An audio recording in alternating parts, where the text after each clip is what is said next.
ഹബീബിങ്ങളെ, നൈലിൻ്റെ തീരങ്ങളിലൂടെ എന്ന ടാഗ്ലൈനിൽ നമ്മൾ നടത്തുന്ന യാത്ര 107-ാം ദിവസം പിന്നിടുകയാണ്. സംഭവബഹുലമായ ഒരു ചരിത്രത്തിൻ്റെ രോമാഞ്ചജനകമായ അധ്യായങ്ങളിലേക്ക് നമ്മൾ കടക്കാനിരിക്കുന്നു. കണ്ണീരും കിനാവും പെയ്തിറങ്ങിയ ദിവസങ്ങളിലൂടെയാണ് ഈ നൈലിൻ്റെ തീരങ്ങളിലൂടെ നമ്മൾ കടന്നുപോയത്. നൊമ്പരമുയർത്തുന്ന ഒരു കുഞ്ഞു ബാലൻ്റെ വേദനാജനകമായ അനുഭവ സാക്ഷ്യം, സ്വന്തം മകൻ നഷ്ടപ്പെട്ട നെഞ്ചുരുകുന്ന വേദനയോടെ പിടയ്ക്കുന്ന തപിക്കുന്ന ഹൃദയത്തോടെ എന്നാൽ അക്ഷമ കാണിക്കാതെ കാത്തിരിക്കുന്ന യാക്കൂബ് എന്നൊരു പിതാവിൻ്റെ ഓർമ്മ, തങ്ങളെക്കാൾ കൂടുതൽ സ്നേഹം മറ്റൊരാൾക്ക് ലഭിക്കുന്നുവോ എന്ന അസൂയയിൽ നിന്ന് ഉണ്ടായ, ഏറ്റവും അടുത്ത രക്തബന്ധുക്കളിലുണ്ടായ ഒരു അസൂയയുടെ ഭാഗമായി കുറേ സഹോദരങ്ങൾ തൻ്റെ അനുജനെ കൊന്നുകളയാൻ ശ്രമിക്കുന്ന ഏറ്റവും വേദനാജനകമായ അധ്യായങ്ങളിലൂടെയാണ് നമ്മൾ കടന്നുപോയത്. ആ ബാലൻ സഹോദരങ്ങളോട് അവസാനമായി യാത്ര പറഞ്ഞ് യാത്രാസംഘത്തോടൊപ്പം സഞ്ചാരം തുടരുകയാണ്. അള്ളാഹു നമുക്ക് തൗഫീക്ക് നൽകട്ടെ. യൂസുഫ് നബി അലൈഹിസ്സലാമയെ സ്വപ്നത്തിലെങ്കിലും കാണാൻ അള്ളാഹു നമുക്ക് എല്ലാവർക്കും ഭാഗ്യം നൽകട്ടെ എന്ന പ്രാർത്ഥനയോടുകൂടി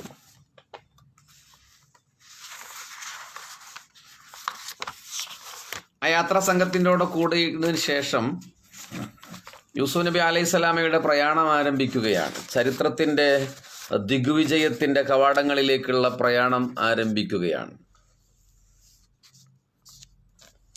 അത് തുടങ്ങുന്നതിന് മുമ്പ് കഴിഞ്ഞ ഏറ്റവും അവസാനത്തെ എപ്പിസോഡിൽ പറഞ്ഞത് നിങ്ങളുടെ ഓർമ്മയിലുണ്ടാവും.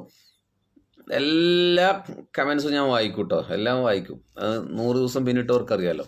ഒന്നുകിൽ അവസാനം വായിക്കും, അല്ലെങ്കിൽ ലൈവ് കഴിഞ്ഞതിന് ശേഷം വായിക്കും, എന്തായാലും വായിക്കും. യൂസുഫ് നബി അലൈഹി സ്വലാത്തു വസ്സലാം അദ്വിതീയമായ സൗന്ദര്യത്തിൻ്റെ ഉടമയായിരുന്നു. അതീവ സൗന്ദര്യമുള്ളയാളായിരുന്നു. അവിടത്തെ ശരീരകാന്തിയും മുഖ പ്രസന്നതയും നിസ്തുലമായിരുന്നു.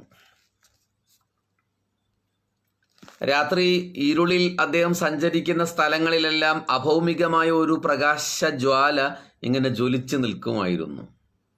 യൂസുഫ് നബി അലൈഹി സ്വലാം സഞ്ചരിക്കുന്ന സ്ഥലങ്ങളിൽ ഒരു ജ്വാല, ഒരു ഓറ ഉണ്ടായിരുന്നു.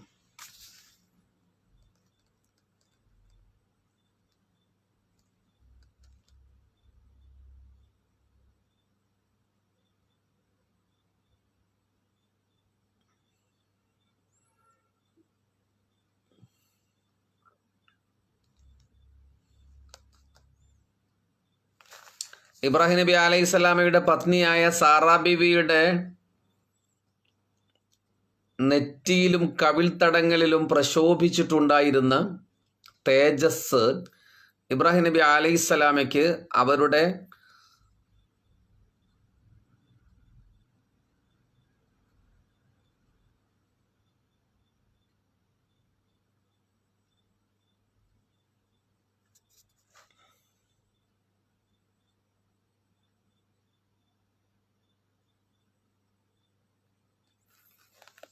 ഒളിവുകൾ മറച്ചു വെച്ചതിനെ കുറിച്ചാണ് പറയുന്നത്. നമ്മൾക്ക് ഇപ്പോൾ തൽക്കാലം അതിലേക്ക് പോകേണ്ടതില്ല.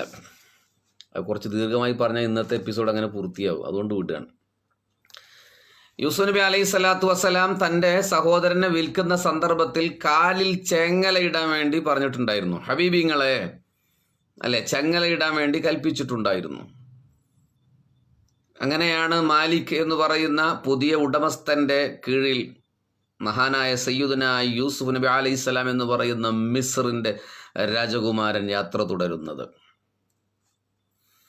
യൂസുഫ് നബി അലൈഹി സ്വലാമയ്ക്ക് നടക്കാൻ വലിയ പ്രയാസമുണ്ടായി.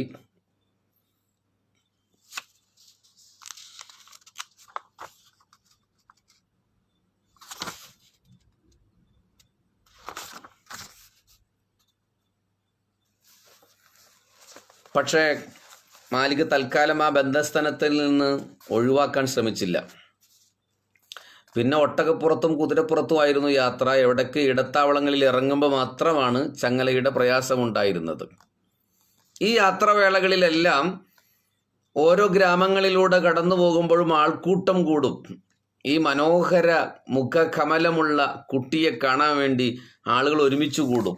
ചന്ദ്രൻ്റെ നിലാവൊളിയുള്ള മുഖകമലത്തേക്ക് അവർ ആശ്ചര്യത്തോടെ നോക്കിയിട്ട് ചോദിക്കും, ഇതേതോ രാജകുമാരനെ നിങ്ങൾ തട്ടിക്കൊണ്ടുപോരുന്നതാണല്ലോ എന്ന് പറയാറുണ്ട്. ആ യാത്രവേളയിൽ തൈസാൻ എന്ന് പറയുന്ന ഒരു നഗരത്തിൽ അവർ എത്തിച്ചേർന്നു. നോട്ട് ദ പോയിന്റ്, ചോദ്യങ്ങളിൽ ഒരു പക്ഷേ വരാൻ സാധ്യതയുണ്ട്. തൈസാൻ എന്ന് പറയുന്ന ഒരു ഗ്രാമത്തിൽ എത്തിച്ചേർന്നു. ആ ഗ്രാമീണവാസികൾ, ആ നഗരത്തിലെ ആളുകൾ യൂസുഫ് നബി അലൈഹി സ്വലാമയെ വീണ്ടും വീണ്ടും നോക്കിക്കൊണ്ടേയിരുന്നു.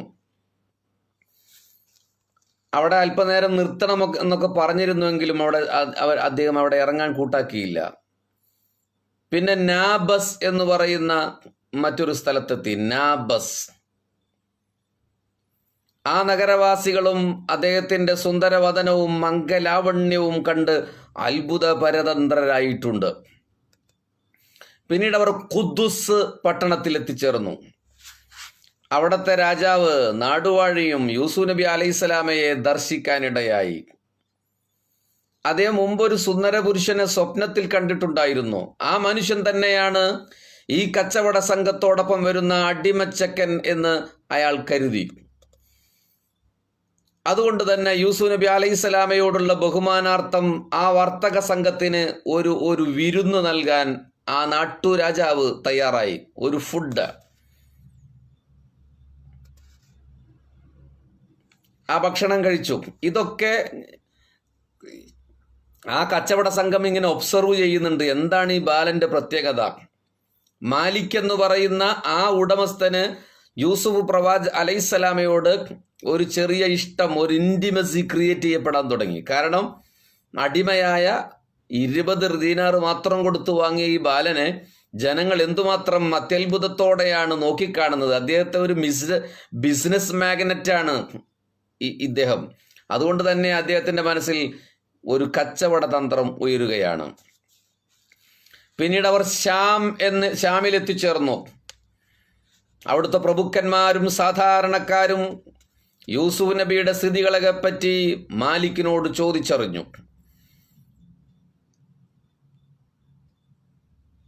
ഷാമിലെ ഒരു വലിയ ജനനായകൻ അടുത്തു വന്ന്, യൂസുഫ് കുതിരയുടെ മുകളിലാണ് ഇരിക്കുന്നത്, അല്ലെങ്കിൽ ഒട്ടകത്തിന്റെ മുകളിലാണ് ഇരിക്കുന്നത്, കാലിൽ വന്ന് ചുംബിച്ചു ആ ജനനായകൻ.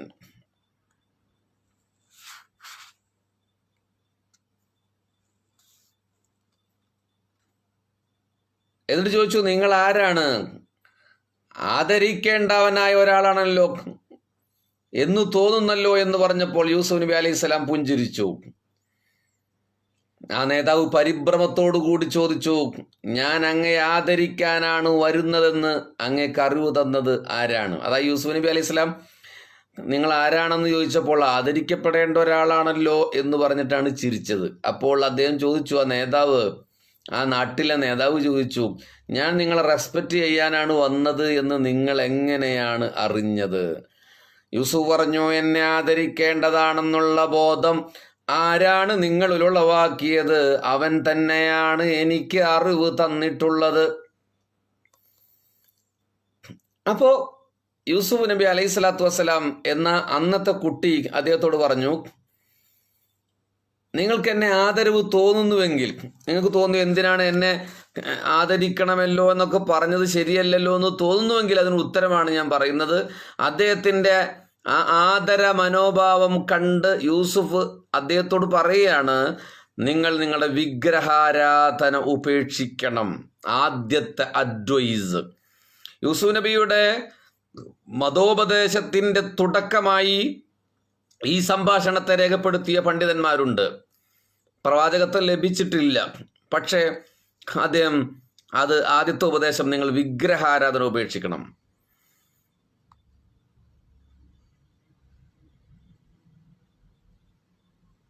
അങ്ങനെ പറഞ്ഞപ്പോൾ ആ ജനനായകൻ പറഞ്ഞു, ഒരു നിബന്ധനയുണ്ട്, എങ്കിൽ ഞാനത് ഉപേക്ഷിക്കാം. ഷാമിലെ ആ നാട്ടുരാജാവ് അമീർ യൂസുഫിനോട് പറയുകയാണ്, അങ്ങ് നൽകുന്ന ഉപദേശങ്ങളെല്ലാം ഞാൻ സ്വീകരിക്കാം, എങ്കിലും ഞാൻ പതിവായി ആരാധിച്ചു വരുന്ന ഒരു വിഗ്രഹമുണ്ട്. അത് അങ്ങൊന്ന് വന്ന് കാണണം.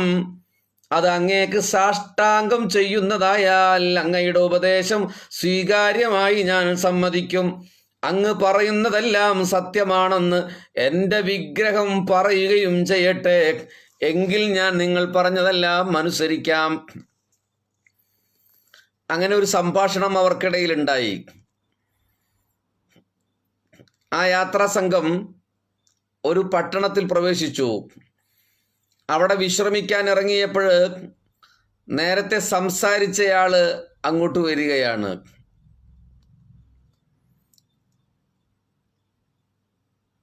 അദ്ദേഹം പറഞ്ഞു, നിങ്ങൾ എൻ്റെ വീട്ടിലേക്കൊന്ന് വരണം. ഞാൻ കൃത്യമായി ആരാധന ചെയ്യുന്ന ബിംബത്തെ അങ്ങൊന്ന് വന്ന് കാണണം. പക്ഷെ യൂസുഫ് നബി അലൈഹി സ്വലാമയ്ക്ക് അതിന് അനുവാദമുണ്ടായിരുന്നില്ല. അടിമയാണ്, അങ്ങനെ എവിടേക്കെങ്കിലും ഒറ്റക്ക് യാത്ര ചെയ്യാനുള്ള അനുവാദമുണ്ടായിരുന്നില്ല. അങ്ങനെ ആ വിഗ്രഹമെടുത്ത് യൂസുഫ് നബി അലൈഹി സ്വലാമയുടെ മുന്നിൽ അദ്ദേഹം കൊണ്ടുവന്നു. അമീറിന്റെ കയ്യിൽ നിന്ന് ആ വിഗ്രഹം നിലത്തേക്ക് വീണു, അങ്ങോട്ടും ഇങ്ങോട്ടും ഉരുളാൻ തുടങ്ങി. അത് കണ്ട് അത്ഭുത പരിതന്ത്രനായ അമീർ വിഗ്രഹാരാധന ഉപേക്ഷിച്ചു. ഏകയിലാഹിനെ മാത്രം ആരാധിക്കുന്നതാണെന്ന് പ്രതിജ്ഞ ചെയ്തു. ഇതിൻ്റെ ഇടയിൽ സംഭവിച്ചൊരു കാര്യമാണ്. പിന്നീട് ഈ പറഞ്ഞ ചരിത്രം നമുക്ക് ആവശ്യമുള്ളത് കൊണ്ടാണ് ഞാനത് കുറച്ച് ദീർഘമായ ചരിത്രം ഒന്ന് ബ്രീഫ് ചെയ്ത് നിങ്ങളെ ഇപ്പോൾ കേൾപ്പിക്കാൻ തയ്യാറായിട്ടുള്ളത്.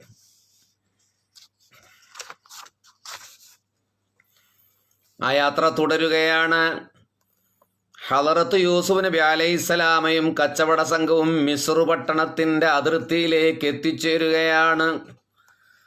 ഒരശരീരി എന്ന് മിസ്റുകാർ കേട്ടുവത്രേ. മിസ്ർ നിവാസികളെ, സത്യസന്ധനായ ഒരു യുവാവിത നിങ്ങളുടെ നാട്ടിലേക്ക് പ്രവേശിക്കുകയാണ്.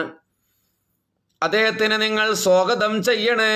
തൽഫലമായി നിങ്ങളുടെ രാജ്യത്ത് ക്ഷേമം വരും കേട്ടോ എന്നൊരശരീരി മുഴങ്ങി എന്ന് രേഖപ്പെടുത്തിയിട്ടുണ്ട്. പട്ടണവാസികൾ ആരാണ് ഈ ആഗതനെന്ന് അന്വേഷിച്ചു തുടങ്ങി. അദ്ദേഹത്തിനെ സ്വീകരിക്കാൻ എല്ലാവരും ഉത്സുകരായി. പക്ഷെ എങ്ങനെയാണ് കാണുക? ആരാണ് ഈ പ്രധാനപ്പെട്ട അതിഥി മിസ്ർ എന്ന് പറയുന്ന സമ്പന്നമായ രാജ്യത്തേക്ക് വരുന്നത് എന്നവർക്ക് മനസ്സിലായില്ല. യൂസുഫിന് എങ്ങനെ മനസ്സിലാകാൻ? അദ്ദേഹം കച്ചവട സംഘത്തിലെ ഒരു അടിമപ്പയ്യൻ മാത്രമാണ്. ആ അടിമപ്പയ്യനാണ് ഈ മഹത്വത്തിന്റെ ഉടമസ്ഥനെന്ന് അറിയാൻ അവർക്ക് കഴിഞ്ഞില്ല. ഈ മാലിക് എന്ന് പറയുന്ന ഉടമസ്ഥൻ യൂസുഫ് നബിയെ അദ്ദേഹത്തിന്റെ വീട്ടിലേക്ക് കൊണ്ടുപോയി.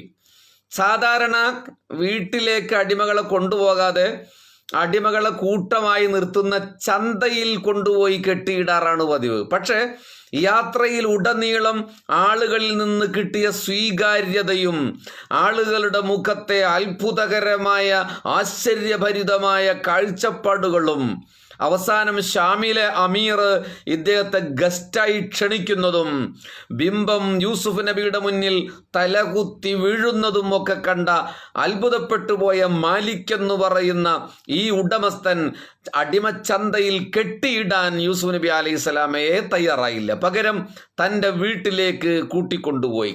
അവിടെ പട്ടണവാസികൾ അടിഞ്ഞുകൂടി. ജനങ്ങളെല്ലാം തിക്കിത്തിരക്കി. കാരണം ഒരടിമയെ വീട്ടിലേക്ക് കൊണ്ടുപോയിരിക്കുന്നു. കാതോടെ വാർത്ത പരക്കുകയാണ്. ആ അടിമ പയ്യനെ കാണാൻ അസുലഭമായ സൗന്ദര്യമാണ് എന്ന് കേട്ടതിൻ്റെ അടിസ്ഥാനത്തിൽ എല്ലാവരും ഓടിയെത്തുകയാണ്. അവിടെ മാലിക്കേ, നിങ്ങളുടെ വീട്ടിൽ ഒരു മഹാൻ ആഗതനായിട്ടുണ്ടെന്ന്, ഒരാൾ വന്നിട്ടുണ്ടെന്ന്, സൗന്ദര്യത്തിൻ്റെ സകലമാന സവിശേഷതകളും സമഞ്ജസമായി സമന്വയിച്ച സായുജ്യമായ ഒരു ചെറുപ്പക്കാരൻ, ഒരു ബാലൻ വന്നു എന്ന് കേൾക്കുന്നുണ്ട്. ഞങ്ങൾക്കെല്ലാം അയാളെ കാണണം. കാണുന്ന ഒരു സ്ഥലത്ത് നിങ്ങളൊന്ന് നിർത്തിത്തരണം. ജനങ്ങളുടെ ഉത്സാഹം കണ്ടപ്പോൾ മാലിക്കിൻ്റെ ഉപദേശികളിൽപ്പെട്ട ഒരാൾ പറഞ്ഞു, ഇത് നല്ല ഒരു സന്ദർഭമാണ് നേതാവേ, നമുക്കൊരു ടിക്കറ്റ് വെക്കാം, ഫീസ് വസൂലാക്കാം. അദ്ദേഹത്തെ കാണുന്നതിന് വേണ്ടി ഫീസ് വെക്കാം നമുക്ക്. അവസാനം ആ തീരുമാനമായി ഓരോ ദീനാറ് ഫീസ് കൊടുക്കുന്നവർക്ക് ആ യുവാവിനെ കാണിച്ചു കൊടുക്കാമെന്ന് മാലിക് വിളിച്ചു പറഞ്ഞു. ആളുകൾ യാതൊരു മടിയും കൂടാതെ ഓരോ സ്വർണ്ണ നാണയവും ഫീസ് കൊടുത്ത് ആഗതനെ വന്ന് കാണാൻ തുടങ്ങി. യൂസുഫ് നബി അലൈഹിസ്സലാമയുടെ സൗന്ദര്യത്തെ ദർശിക്കാൻ തുടങ്ങി. 6 ലക്ഷം ദീനാറാണ് പിരിഞ്ഞു കിട്ടിയത് എന്ന് ഖിസ്സകളിൽ പറഞ്ഞിട്ടുണ്ട്. 6 ലക്ഷം ദീനാറാണ് പിരിഞ്ഞു കിട്ടിയത് എന്ന് കഥകളിൽ രേഖപ്പെടുത്തിയിട്ടുണ്ട്. സന്ദർശകന്മാരുടെ നേത്രങ്ങൾ അദ്ദേഹത്തിന്റെ ശരീരകാന്തി കണ്ടതോടുകൂടി മങ്ങിപ്പോയതിനാൽ മാലിക്കിന്റെ ഗൃഹത്തിൽ നിന്ന് പുറത്തിറങ്ങാനുള്ള മാർഗം കണ്ടെത്താൻ അവർക്ക് പ്രയാസമായി എന്നുവരെ രേഖപ്പെടുത്തിയിട്ടുണ്ട്. ആ സൗന്ദര്യം ദർശിച്ചവർക്ക് പിന്നീട് ആ ഇരുട്ട് റൂമിൽ നിന്ന് പുറത്തു കടന്നപ്പോൾ കണ്ണ് മഞ്ഞളിച്ചു പോയി എന്ന് വരെ രേഖപ്പെടുത്തിയിട്ടുണ്ട്. അതാണ് സയ്യിദുനാ യൂസുഫ് നബി അലൈഹിസ്സലാത്തു വസ്സലാം.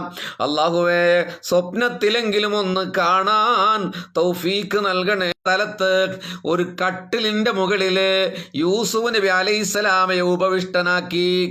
കാണേണ്ടവരെല്ലാം കണ്ടോളൂ. അതിനും ഫീസ് ഏർപ്പെടുത്തിയിട്ടുണ്ട്. ആ ദർശനത്തിന് 2 ദീനാറാണ്, പരസ്യമായ കാഴ്ചക്ക് 2 ദീനാറാണ് നിശ്ചയിച്ചത്. 12 ലക്ഷം ദീനാറാണ് ആ പരസ്യ കാഴ്ചയുടെ പേരിൽ പിരിഞ്ഞു കിട്ടിയത്. കേൾക്കണേ ഹബീബിങ്ങളെ, സുലൈഖ ബീവിയെ കുറ്റം പറയുന്നവരുണ്ടെങ്കിൽ, അവരെ കുറിച്ച് നെഗറ്റീവ് ചിന്തിക്കുന്നവരുണ്ടെങ്കിൽ, മിസ്രിലെ ആളുകള് ലക്ഷക്കണക്കിന് ദീനാറ് ചെലവഴിച്ചിട്ട് കാണേണ്ട മഹത്വമായിട്ട് കണ്ട ഒരാളാണ് യൂസുഫ് നബി അലൈഹിസ്സലാത്തു വസ്സലാം. കഅബ് ബിൻ അഹ്ബാർ റളിയല്ലാഹു അൻഹു പറഞ്ഞതായി ഉദ്ധരിക്കുന്നുണ്ട്. 2-ാം ദിവസവും 3-ാം ദിവസവും മാലിക് തന്റെ ഗൃഹാങ്കണത്തിന് മുറ്റത്ത് കട്ടിലിന്റെ മുകളിൽ യൂസുഫ് നബിയെ ഉപവിഷ്ടനാക്കി. അതിലിരുത്തി ശിരസിൽ ഒരു കിരീടം ധരിപ്പിച്ചു. യൂസുഫ് നബിയുടെ കയ്യിൽ ഒരു വടിയും കൊടുത്തിട്ടുണ്ട്. സന്ദർശകന്മാർ അവിടുന്ന് വന്ന് യൂസുഫ് നബിക്ക് സലാം പറയും. മാലിക് അവർക്ക് ഭക്ഷണപാനീയങ്ങൾ സൽക്കരിച്ചുകൊണ്ട് അവരെ മടക്കി അയക്കും. ആളുകൾ ചെന്നിരുന്നപ്പോൾ അവരുടെ ആവശ്യം എന്താണെന്ന് മാലിക് ചോദിക്കും. അവർ പറയും, യൂസുഫിനെ ഒന്ന് കാണണം, ആ ബാലനെ ഒന്ന് കാണണം. മാലിക് അദ്ദേഹത്തിന് വിൽക്കാൻ ഒരുക്കമുണ്ടെങ്കിൽ മതിയായ വില കൊടുക്കുന്നതിന് സന്നദ്ധ പ്രകടിപ്പിച്ചു. പലരും ഈ അടിമയെ നിങ്ങൾ വിൽക്കുകയാണെങ്കിൽ നിങ്ങൾ പറയുന്ന വില ഞങ്ങൾക്ക് തരാം. അങ്ങനെ സന്ദർശകരുടെ ബാഹുല്യമായി മറ്റൊരടിമക്കും കിട്ടാത്തതായ ഗണ്യമായ തുക യൂസുഫ് നബി അലൈഹിസ്സലാമെ പ്രദർശിപ്പിച്ചതിന്റെ പേരിൽ മാലിക് കരസ്ഥമാക്കി. അവസാനം പൊറുതിമുട്ടിയ മാലിക് പറഞ്ഞു, ഞാനിതാ ഈ അടിമയെ വിൽക്കാൻ പോവുകയാണ്. മിസ്രിൽ വെള്ളിയാഴ്ച ചന്തയാണ്. വെള്ളിയാഴ്ച ജുമ കഴിഞ്ഞിട്ട് ഞാൻ പരസ്യമായി ഇയാളെ വിൽക്കാൻ പോവുകയാണ്.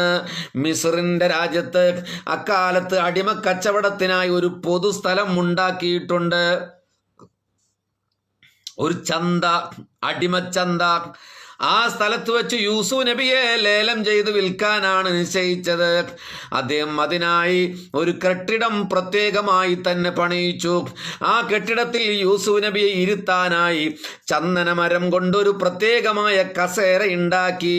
രത്നാലങ്കൃതമായ പരവതാനി തയ്യാറ് ചെയ്തു. വില കിട്ടാൻ വേണ്ടിയിട്ടാണ്, മോടി പിടിപ്പിക്കുകയാണ്, അതിൽ ചെന്ന് ഇരിക്കാൻ വേണ്ടിയിട്ടാണ്. എല്ലാവരോടും പറഞ്ഞു, വെള്ളിയാഴ്ച ലേലച്ചന്തയിൽ വരൂ, എന്നിട്ട് ആർക്കാണ് വേണമെങ്കിൽ വാങ്ങിക്കോളൂ, ലേലം ചെയ്തു വാങ്ങിക്കോളൂ. ഈ വാർത്ത ആ മിസ്ർ എന്ന രാജ്യവും കടന്ന് കച്ചവട സംഘങ്ങളിലൂടെ വാർത്ത പുറത്തേക്ക് പരക്കാൻ തുടങ്ങുകയാണ്.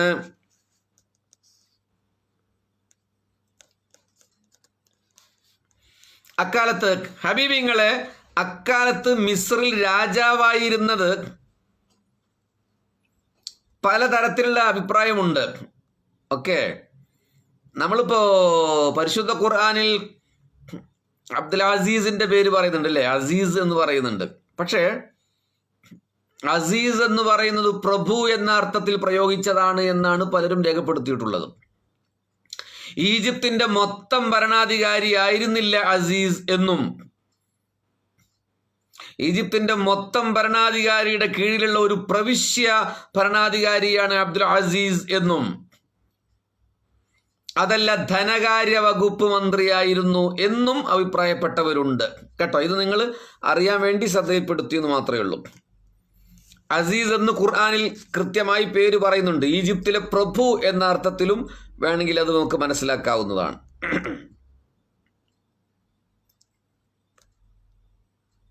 മിസ്റിന്റെ പൂർണ്ണമായ അധികാരം ഈ അസീസിനായിരുന്നു. ഈജിപ്തിന്റെ മൊത്തമല്ല, മിസ്റിന്റെ. ഒരു രാജ്യത്തിലെ സ്റ്റേറ്റ് ആവും.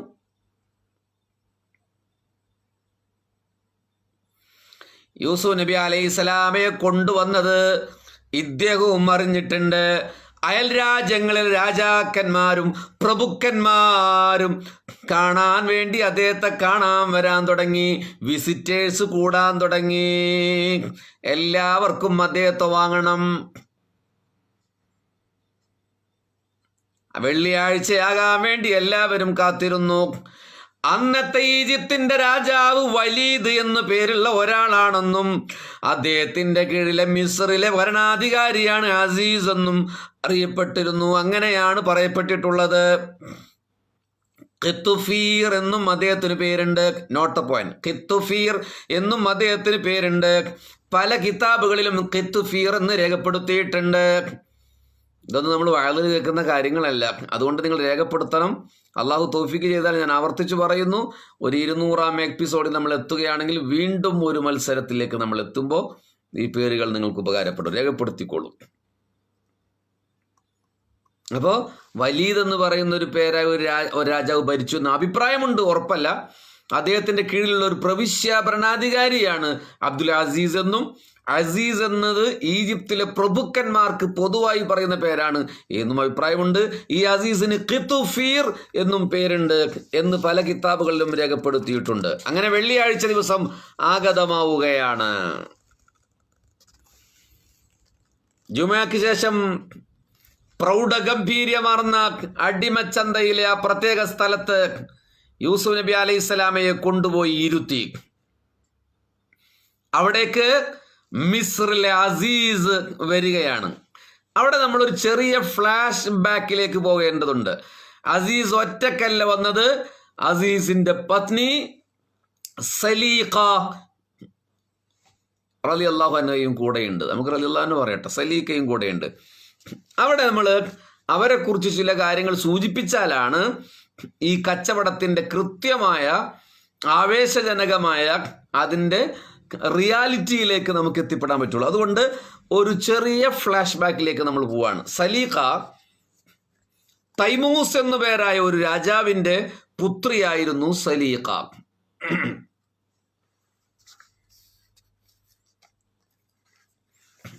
വളരെ ചെറുപ്പത്തിൽ കൗമാരകാലത്ത് തന്നെ സലീഖ അതീവ സൗന്ദര്യമുള്ള പെൺകുട്ടിയായിരുന്നു.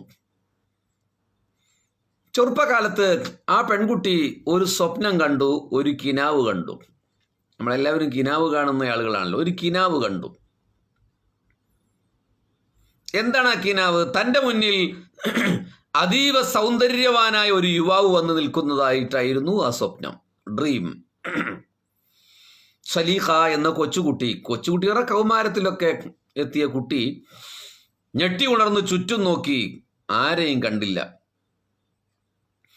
കൊട്ടാരത്തിന്റെ അന്തപുരങ്ങളിലെല്ലാം ഓടിച്ചെന്ന് വീണ്ടും വീണ്ടും തിരക്കി നോക്കി.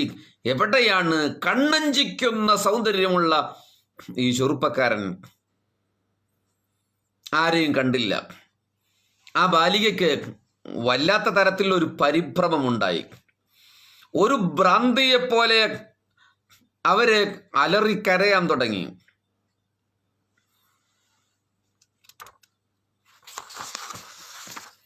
നാട്ടുകാരൊക്കെ പറഞ്ഞു തൈമൂസിന്റെ മകൾക്ക് ഭ്രാന്താണ് എന്ന്. ചെറിയ കാലത്തുള്ള കാര്യമാണ് ഈ പറയുന്നത് കേട്ടോ.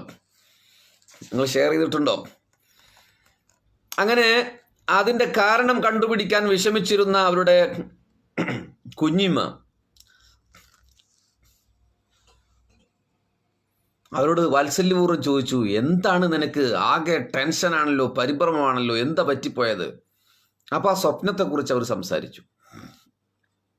അപ്പോൾ ഇളയമ പറഞ്ഞു, നീ സ്വപ്നത്തിൽ ദർശിച്ചയാൾ പിശാചായിരിക്കാനാണ് കാരണം. പിശാചായിരിക്കും അത്. അതുകൊണ്ട് അവനെ പറ്റിയുള്ള വിചാരം നീ വിട്ടുകളയണം. ബുദ്ധിയുള്ള ആരെങ്കിലും പിശാചിനെ സ്നേഹിക്കുമോ? അവനെ പറ്റി നീ ചിന്തിച്ചിരിക്കുന്നത് നിന്റെ വിഡ്ഢിത്തമാണ്. പിശാച് പല രൂപത്തിലും മനുഷ്യനെ സമീപിക്കാറുണ്ട്.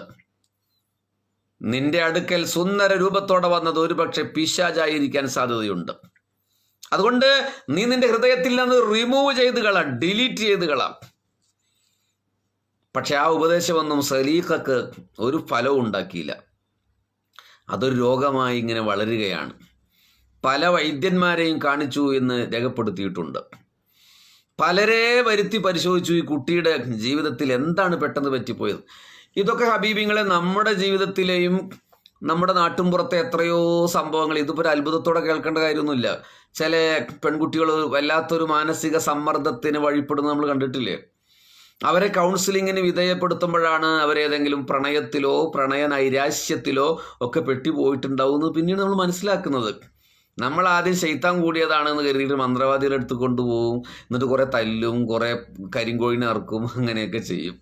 അല്ലേ? അങ്ങനെയൊന്നല്ല. അത് ബുദ്ധിപരമായി അവരോട് ചോദിച്ചറിഞ്ഞ് കാര്യങ്ങളുടെ വസ്തുത അറിയണം. പ്രണയത്തിന് മാസ്മരികമായ ഒരു ശക്തിയുണ്ട്. പ്രണയത്തിന് കണ്ണും കാതും ഇല്ല എന്നൊക്കെ പറയാറുണ്ടല്ലോ. എന്നതുപോലെ മറ്റെല്ലാം മറക്കുന്ന രീതിയിലേക്ക് ഉള്ള എന്താ പറയുക ഒരു മാനസികാവസ്ഥയിൽ അവർ രൂപപ്പെടുകയാണ്.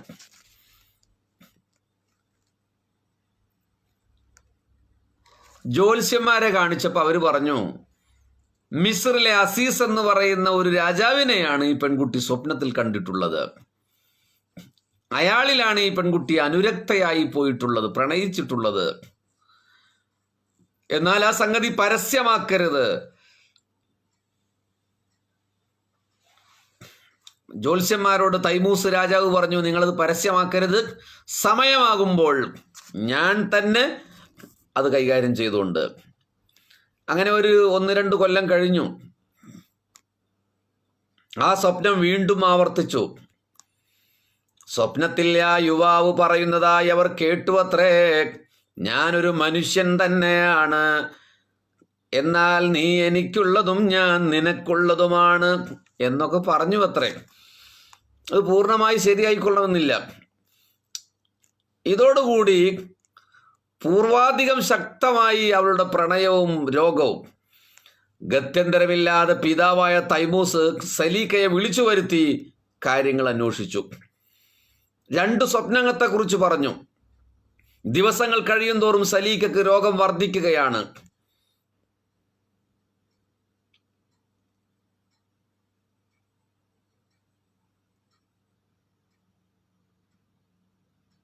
മൂന്നാം പ്രാവശ്യമുണ്ടായ സ്വപ്നത്തിൽ ആരാണെന്ന ചെറുപ്പക്കാരനോട് ചോദിച്ചപ്പോൾ താൻ മിസ്റിലെ അസീസ് ആണെന്ന് യുവാവ് മറുപടി പറഞ്ഞു എന്നാണ്. Note the point. മൂന്നാമത്തെ സ്വപ്നത്തിൽ സലീഖ പറയുകയാണ്, ആ ചെറുപ്പക്കാരനോട് ചോദിച്ചപ്പോൾ ഞാൻ മിസ്റിലെ അസീസ് ആണെന്ന് മറുപടി പറഞ്ഞു. അതുകൊണ്ട് എനിക്കിപ്പം മിസ്റിലേക്ക് പോകണം. തൈമൂസ് രാജാവിന്റെ മകൾ സലീഖ പറഞ്ഞു, എനിക്കിപ്പോ മിസ്റിലേക്ക് പോകണം, ആ ചെറുപ്പക്കാരനെ കാണണം.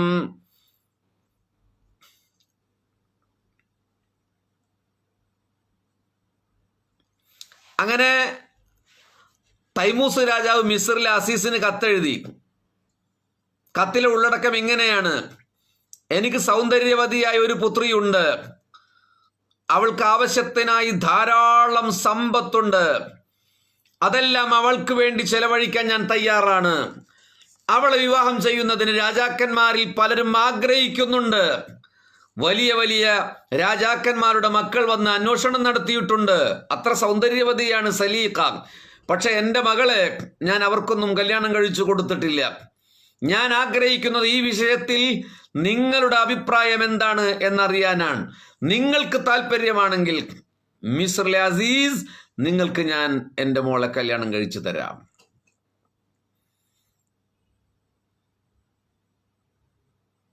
അസീസിന് വലിയ സന്തോഷമായി. വളരെ വിലപിടിച്ച കാണിക്കകളുമായി തൈമൂസിന്റെ രാജകൊട്ടാരത്തിൽ പ്രതിനിധികൾ എത്തിച്ചേർന്നു. പിന്നീട് അസീസ് രാജാവെത്തി. അവിടെ വെച്ച് അസീസും സലീഖയും തമ്മിലുള്ള വിവാഹം നടന്നു. രാജോദിതമായ വിവാഹ സദ്യ. 1000 കോവർ കഴുതകളും അത്രയും ഒട്ടകങ്ങളെയും വധൂവരന്മാരോടുകൂടി തൈമൂസ് രാജാവ് മിസ്റിലേക്ക് അയച്ചു കൊടുത്തു. സലീഖയ്ക്ക് അന്നത്തെ സമ്പ്രദായം അനുസരിച്ച് നിർമ്മിതമായ എല്ലാവിധ വസ്ത്രാഭരണങ്ങളും തൈമൂസ് രാജാവ് സജ്ജീകരിച്ചു. അവ വഹിക്കാനായി 40 ഒട്ടകങ്ങൾ വേണ്ടി വന്നിരുന്നു എന്നാണ്.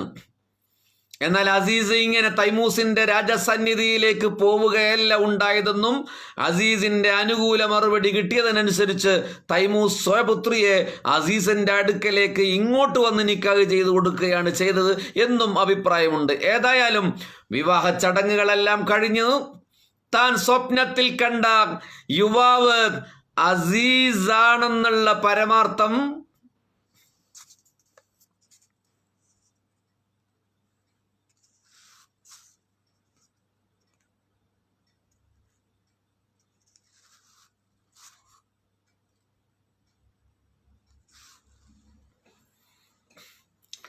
അസീസല്ല എന്ന പരമാർത്ഥം സലീഖയ്ക്ക് മനസ്സിലായി. താൻ സ്വപ്നത്തിൽ കണ്ട ചെറുപ്പക്കാരൻ ഇദ്ദേഹമല്ല. പിന്നെയും വിഷമങ്ങളും ബോധക്കേടുമൊക്കെ സലീഖയ്ക്ക് ഉണ്ടായിട്ടുണ്ട്. ഞാൻ സ്വപ്നത്തിൽ കണ്ട അസീസ് ഇതല്ല. പക്ഷെ പിന്നെ എങ്ങനെയാണ് മിസ്റിലെ അസീസാണ് ഞാനെന്ന് അദ്ദേഹം പറഞ്ഞത് എന്ന് ആലോചിച്ച് എന്നും കരച്ചിലോട് കരച്ചിലായിരുന്നു.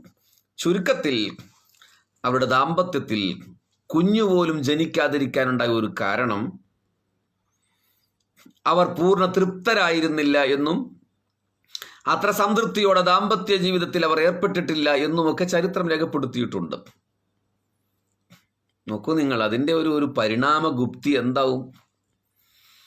സലീഖയും അവരും തമ്മിൽ ഉള്ളിൽ ഭയങ്കര പ്രോബ്ലംസ് ആയിരുന്നു. പുറത്തേക്ക് രാജാവും രാജ്ഞിയാണ്, പുറത്ത് ഫംഗ്ഷനൊക്കെ പോകുമ്പോൾ അവർ ഭയങ്കര ആഹ്ലാദവതിയായിട്ടാണ് കാണപ്പെടാറ്.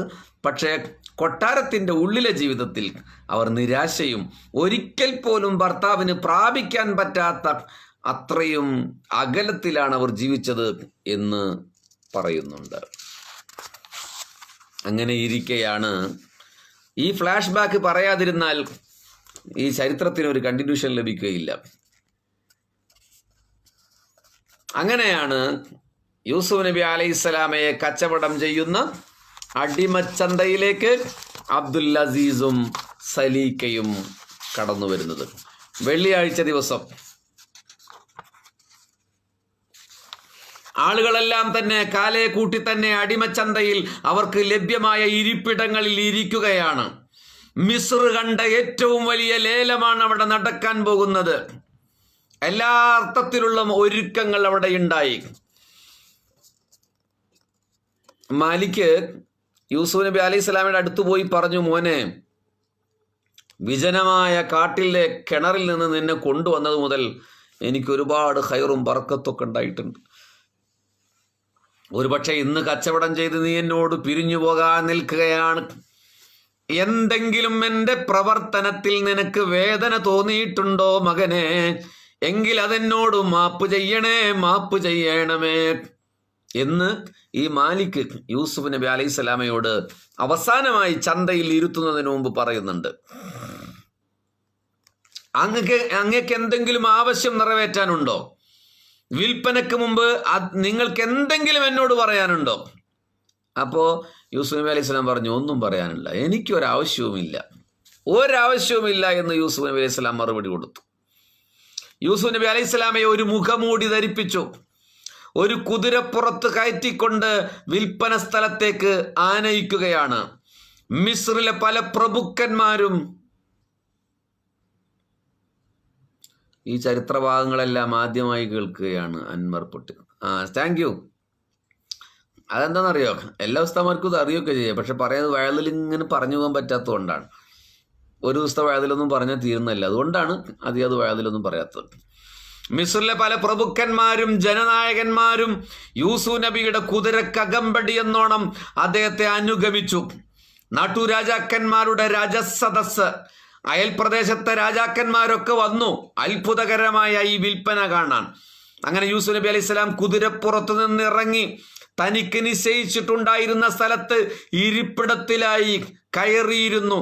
എല്ലാവരും ഇടയും കണ്ണുകള്, ആശ്ചര്യഭരിതമായ കണ്ണുകള് യൂസുഫ് നബി അലൈഹി സ്വലാമയിലേക്കാണ്. 404 ഹബീബിങ്ങളുണ്ട്, പക്ഷേ 2K ആയിട്ടില്ല. നോക്കൂ നിങ്ങൾ, ചരിത്രത്തിന്റെ ഏറ്റവും രോമാഞ്ചജനകമായ ഇതിഹാസ തുല്യമായ ഒരു രംഗത്തേക്ക് നമ്മൾ പ്രവേശിക്കുകയാണ്. എല്ലാവരുടെയും കണ്ണുകൾ ആ ബാലനിലാണ്. അത്ര ഭംഗിയുള്ള മുത്തും രത്നവും ഗോമേതകവും മരതകവും വജ്രവും വൈഡൂര്യവും യാഖൂത്തും മർജാൻ പതിപ്പിച്ച വസ്ത്രങ്ങൾ അണിഞ്ഞിട്ട് ഇങ്ങനെ വന്നിരിക്കുകയാണ്. മാലിക് വിളിച്ചു പറഞ്ഞു, ആരാണ് വാങ്ങാൻ തയ്യാറുള്ളവർ? ഓരോരുത്തരായി മുന്നോട്ട് വരൂ. ഓരോരുത്തരും മുന്നോട്ട് വന്നു.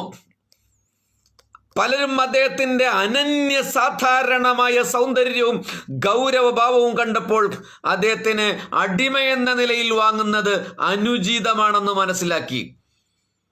എന്തെങ്കിലും ജോലി ചെയ്യിപ്പിക്കാനുള്ള അടിമയായി വാങ്ങുന്നത് അത്ര നല്ലതല്ല എന്ന് കരുതി ആളുകൾ പിന്മാറിയിട്ടും ഉണ്ട്.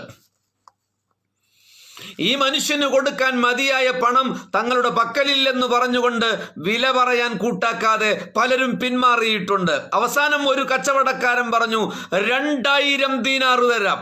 ലേലം ആരംഭിക്കുകയാണ്. 2000 ദീനാർ തരാം. ഉടനെ ഒരു നാട്ടുരാജാവ് വിളിച്ചു പറഞ്ഞു, 20,000 ദീനാർ തരാം. 20,000 ദീനാർ. ലേലം ആരംഭിക്കുകയാണ്.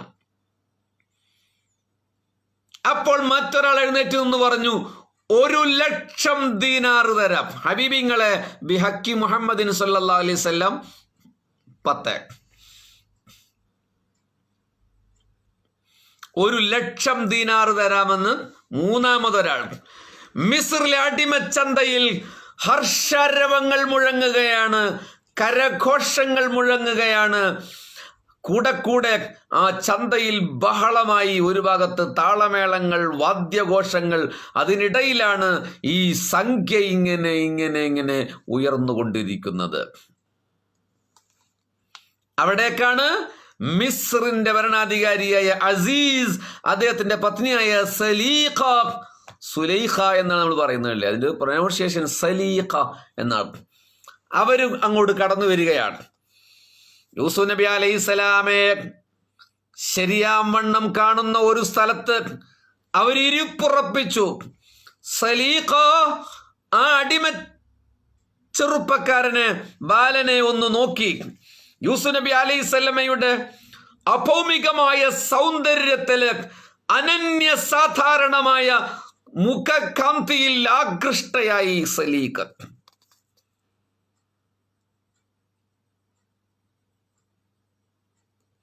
ഉടനെ അസീസിനോട് പറഞ്ഞു, എന്തു വില കൊടുത്തും ആ കുട്ടിയെ നമുക്ക് വാങ്ങണം. ചെറുപ്പക്കാരനായിട്ടില്ലല്ലോ, ബാലനാണെന്ന്. പക്ഷേ സലീഖക്ക് അത് അസീസിനോട് പറയാൻ ആദ്യം ഒരു ധൈര്യക്കേടുണ്ടായി. അവസാനം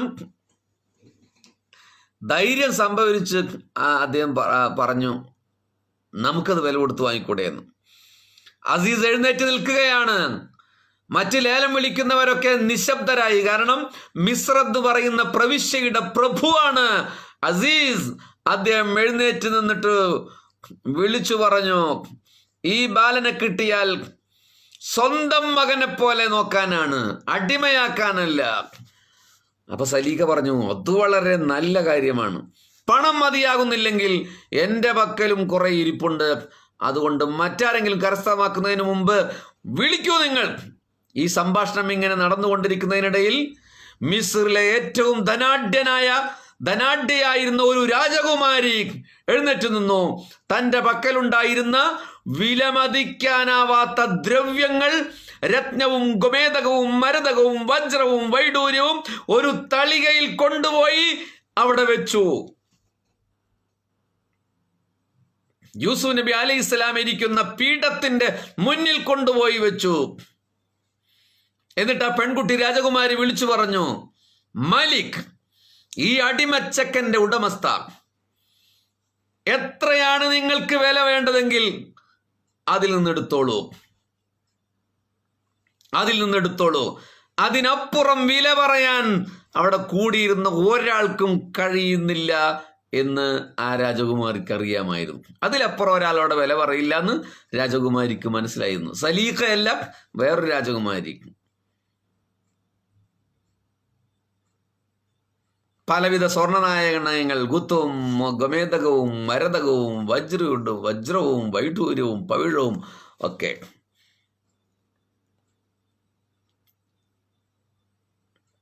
ഉടനെ യൂസുഫ് നബി അലൈഹിസ്സലാം വിളിച്ചു പറഞ്ഞു, പെണ്ണേ, മണ്ണുകൊണ്ട് സൃഷ്ടിക്കപ്പെട്ടവനാണ് ഞാൻ അടിമയാണ്, ശരി, അള്ളാഹുവിൻ്റെ അടിമയാണ്. പക്ഷേ ഞാൻ മണ്ണുകൊണ്ട് സൃഷ്ടിക്കപ്പെട്ടവനാണ്. അത്ര വലിയ മൂല്യമൊന്നും എനിക്ക് കൽപ്പിക്കല്ല. നിങ്ങളുടെ ഈ വിലമതിക്കാനാവാത്ത രത്നഗോമേതക വജ്രവൈഡൂര്യ പവിഴം കൊണ്ട് വാങ്ങേണ്ട ആളല്ല ഞാനൊരു സാധാരണ മനുഷ്യനാണ്. ഞാൻ മണ്ണുകൊണ്ട് സൃഷ്ടിക്കപ്പെട്ടവനാണ്. എത്രയോ ആളുകൾക്ക് ഉപകാരപ്പെടുന്ന ഈ സമ്പത്ത് ഞാനെന്ന ഒരു മനുഷ്യന് വേണ്ടി നിങ്ങൾ ചെലവഴിക്കരുത് എന്ന് യൂസുഫ് വിളിച്ചു പറഞ്ഞു.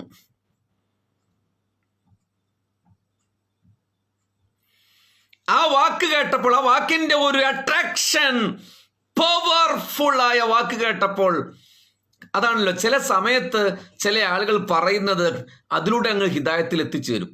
പറയുന്നതിൻ്റെ ആത്മാർത്ഥത അനുസരിച്ചിരിക്കും. ഉടനെ ആ രാജകുമാരി നിന്ന് കരഞ്ഞു. യൂസുഫ് നബിയെ സ്വന്തമാക്കാൻ വേണ്ടി ആഗ്രഹിച്ച ആ നാട്ടിലെ ഒരു പെൺകുട്ടി, ഒരു രാജാവിൻ്റെ മകൾ, ആ തളിക എടുത്തിട്ട് അവിടെ കൂടിയിരുന്ന പാവങ്ങൾക്ക് അതിലെ സ്വർണവും വെള്ളിയും യാക്കോത്തും മർജാനും വിതരണം ചെയ്തിട്ട് പറഞ്ഞു, ഈ അടിമബാലൻ പറഞ്ഞത് സത്യമാണ്, അയാൾ എൻ്റെ കണ്ണു തുറപ്പിച്ചിരിക്കുന്നു. യഥാർത്ഥത്തിൽ അവിടെ ഒരു സൈക്കോളജി ഉണ്ടല്ലോ. താൻ ഇഷ്ടപ്പെടുന്ന ഒരാളൊരു വാക്ക് പറഞ്ഞപ്പോൾ അതങ്ങോട്ട് പാലിക്കുക എന്നുള്ളതാണ്. അതാണ് ദൈവത്തെ എപ്പോഴും സ്നേഹം കൊണ്ട് കീഴടക്കുന്ന. You can break into a fort but not into a heart. നമ്മൾ 100-ാം ദിവസത്തിൻ്റെ ലൈവിൻ്റെ മുമ്പേ ബഗ്ദാദിൽ ഒരു കാട്ടുകള്ളനെ കുറിച്ച് പറയുകയുണ്ടായി, അല്ലേ? പക്ഷെ പലപ്പോഴും നമ്മുടെ പ്രബോധനം ഭയപ്പെടുത്തിയ പ്രബോധനമായി മാറുന്നുണ്ടോ എന്ന് നമ്മൾ ആലോചിക്കേണ്ടതുണ്ട്. ഞാനിത് പല സ്ഥലത്തും പറഞ്ഞ് വിവാദമായതാണ്. എന്നാലും ഈ ചരിത്രത്തിൽ നിന്ന് നിങ്ങൾ വഴിമാറണ്ട. നമ്മൾ പലപ്പോഴും ഖബറും നരകവും മശറും നരകവും ഒക്കെ മാത്രം പറഞ്ഞിട്ട് ജനങ്ങളെ പേടിപ്പിച്ച് ഇസ്ലാമിലേക്ക് കൊണ്ടുവരികയാണ്. അത് തെറ്റാണെന്നൊന്നും പറയാൻ പറ്റില്ല. കാരണം മുഹമ്മദ് നബി സല്ലല്ലാഹു അലൈഹി വസല്ലം ബഷീറൻ വ നദീറ, സന്തോഷ വാർത്ത അറിയിക്കുന്നവനും മുന്നറിയിപ്പുകാരനുമാണ്. നരകത്തെക്കുറിച്ച്, ഖബറിനെ കുറിച്ച് മുന്നറിയിപ്പ് കൊടുക്കണം. പക്ഷെ നമ്മൾ ലൈഫിൽ ഒരിക്കലും പ്രതീക്ഷ പകർന്നു കൊടുക്കുന്നില്ല ജനങ്ങൾക്ക്. അള്ളാഹുവിനെ സ്നേഹിച്ചിട്ട് നിസ്കരിക്കൂ എന്നല്ല പറയുന്നത്, ഖബറിനെ പേടിച്ച് നിസ്കരിക്കൂ എന്ന് മാത്രമാണ് നമ്മൾ പറയുന്നത്. അള്ളാഹുവിനെ സ്നേഹിച്ച് ഹജ്ജ് ചെയ്യൂ എന്നല്ല പറയുന്നത്, നരകത്തിൽ പോണ്ടി വരും ഹജ്ജ് ചെയ്യൂ എന്നാണ് പറയേണ്ടത്. രണ്ടും പറയണമെന്നേ ബഷീർ ബൈസി പറയുന്നുള്ളൂ. രണ്ടും പറയണം. ഓക്കെ, ഒന്ന് മാത്രം പറയരുത്. സ്നേഹം കൊണ്ടാണ് ഇസ്ലാം ലോകത്തെ കീഴടക്കിയിട്ടുള്ളത്. പക്ഷേ നമ്മൾ എപ്പോഴും ഭയപ്പാട് ഇങ്ങനെ പറഞ്ഞുകൊണ്ടിരിക്കുകയാണ്.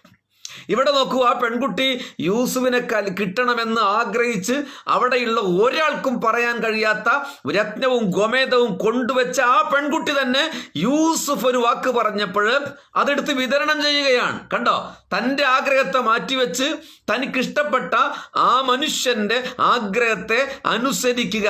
ഇത് ശരിക്കും നമ്മളൊരു സ്പിരിച്വാലിറ്റിയിലേക്ക് കൊണ്ടുവന്ന് നോക്കൂ. അള്ളാഹു പറഞ്ഞ അനുസരിക്കുന്ന ഒരവസ്ഥയിലേക്ക് നമ്മൾ മാറില്ലേ? അള്ളാഹുവിനെ സ്നേഹിച്ചാൽ നമ്മൾ പേടിച്ചിട്ടാണ് പലപ്പോഴും ഇബാദത്ത് ചെയ്യുന്നത്. That's A power of love, that's A chemistry of love. ഇത് പ്രണയത്തിന്റെ ഒരു രസതന്ത്രമാണ്. നബി സല്ലല്ലാഹു അലൈഹി വസല്ലമയുടെ ഒരു പുഞ്ചിരിയിൽ, നബി സല്ലല്ലാഹു അലൈഹി വസല്ലം അവിടെ നിൽക്കട്ടെ, നമ്മുടെ ഇന്ത്യയിലേക്ക് വരുമ്പോൾ ഖ്വാജ മുഈനുദ്ദീൻ ചിസ്തിയിൽ അജ്മീർ ഒരൊറ്റ പുഞ്ചിരിയിൽ എത്ര ആളുകളെയാണ് വശ്യമനോഹരമായ ഇസ്ലാമിന്റെ സ്നേഹസ്വാദ്വല ഭൂമികയിലേക്ക് ആനയിച്ചത്. ഇത് റബീഉൽ ആഖിറാണ്, വസന്തങ്ങളുടെ മാസം, 2ാം വസന്തത്തിന്റെ മാസം, നഷ്ടങ്ങളുടെ മാസം കൂടിയാണ്. ഗൗസുൽ ആലം ഷെയ്ഖ് അബ്ദുൽ ഖാദിർ ജീലാനിയുടെ ഓർമ്മയുള്ള മാസം കൂടിയാണ്. ഒരു നോട്ടം കൊണ്ട് എത്ര ആളുകളെയാണ് ഹിദായത്തിന്റെ വഴിയിലേക്ക് ആനയിച്ചത്. ഞാൻ പറയാൻ ശ്രമിക്കുന്നത് ഭയപ്പെടുത്തണ്ട എന്നല്ല, പ്രഭാഷണങ്ങളിൽ, എഴുത്തുകളിൽ, സംസാരങ്ങളിൽ പേടിപ്പിക്കുന്നതിനോടൊപ്പം തന്നെ സ്നേഹിക്കാനും പഠിപ്പിച്ചു കൊടുക്കണം. നഫീസത്തുൽ മിസ്രിയയുടെ വാക്കുപോലെ അല്ലേ, അല്ലാഹുവേ ഞാൻ നിന്നെ ആരാധിക്കുന്നത് നിന്റെ സ്വർഗം ലഭിക്കാനാണെങ്കിൽ സ്വർഗത്തിന്റെ സുഗന്ധം പോലും എനിക്ക് തരരുതേ തമ്പുരാനെ. ഞാൻ നിന്നെ ആരാധിക്കുന്നത് നിന്റെ നരകത്തിൽ നിന്ന് രക്ഷപ്പെടാനാണെങ്കിൽ നരകത്തിലിട്ട് എന്നെ കത്തിച്ചു ചാമ്പലാക്ക്. എനിക്ക് വേണ്ടത് നീയാണ് അല്ലാഹുവേ. അനശ്വരനായ, അനാദിയായ, എന്നെന്നും നിലനിൽക്കുന്ന നിന്നോടാണ് എനിക്ക് പ്രണയം. അതാണ് സ്വാർത്ഥതയില്ലാത്ത സ്നേഹം എന്ന് പറയുന്നത്. നമ്മൾ ചിലർ പലരും കുറ്റപ്പെടുത്താറില്ലേ, അവന് ഭയങ്കര സ്വാർത്ഥതയാണെന്ന്. ശരിക്കും പ്രണയത്തിൽ സ്വാർത്ഥത വേണം. തൻ്റേത് ആകണമെന്ന അനന്തമായ ഒരു അഭിവാഞ്ച, അതാണ് പ്രണയത്തിന്റെ ഒരു രസം എന്ന് പറയുന്നത്. എല്ലാവരുടെയും ആയാൽ പിന്നെ എന്താ അതിൻ്റെ രസമുള്ളത് അല്ലേ? തൻ്റേത് മാത്രമാകണം അല്ലേ?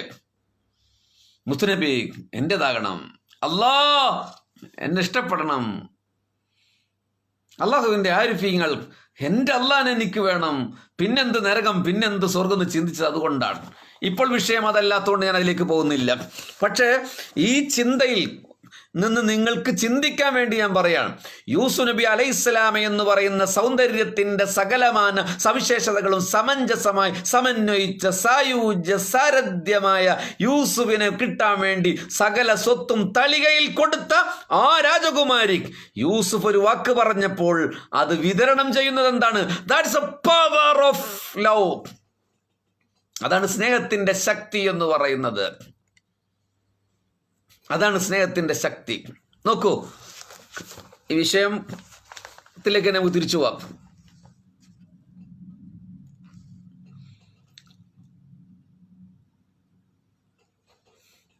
ഉടൻ തന്നെ സലീക്ക എഴുന്നേറ്റു. ആ രാജകുമാരി അത് ചെയ്ത ഉടനെ സലീക്ക എഴുന്നേറ്റു.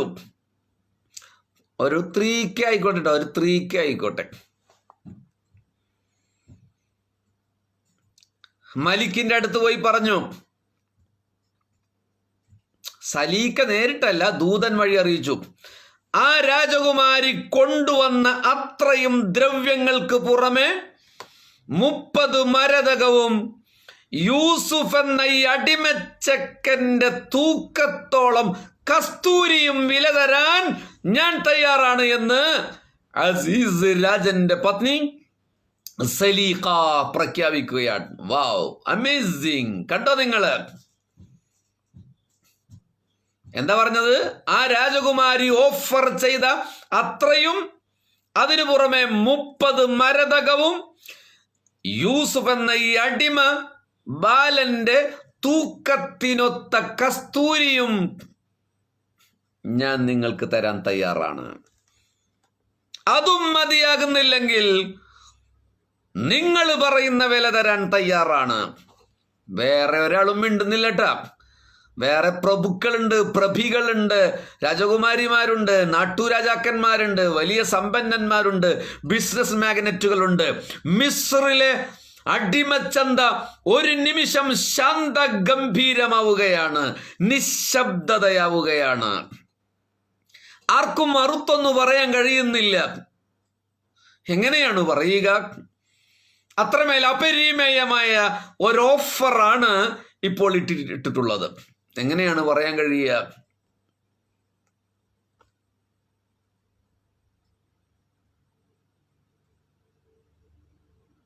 അപ്പോൾ നമ്മുടെ മറ്റേ രാജകുമാരി ഉണ്ടല്ലോ, അവര് വീണ്ടും തിരിച്ചു വന്നു.